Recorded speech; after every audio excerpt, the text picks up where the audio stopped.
In today's video, I'm going to teach you how to change theme on Draw.io.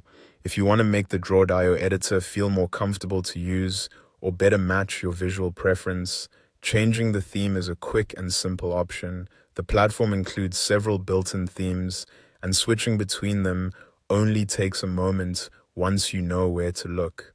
To begin, make sure you're inside your diagram's editor in Draw.io. Once you're there, look at the top of the screen for the menu bar. In that menu bar, find the option labeled Extras and click on it. This is where Draw.io keeps a few additional interface settings, including theme controls. If you don't see the full menu bar at the top, don't worry.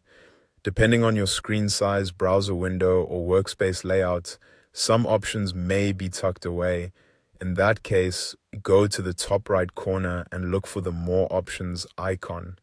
Open that menu, then look for Extras there instead.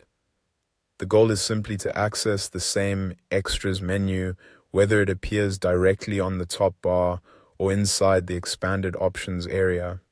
Once you've opened Extras, hover over Theme. This will open a list of available theme choices. In Draw.io, the options include Automatic, Classic, Simple, Minimal, Sketch, and Atlas.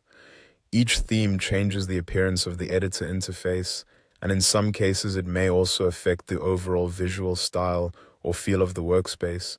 If you're not sure which one to choose, just pick the one that looks most appealing to you. You can always come back and change it again later. After that, click on the theme you want to use. In some cases, the change may happen immediately as soon as you select it. In other cases, a pop-up message may appear telling you that the changes will take effect after restarting the application.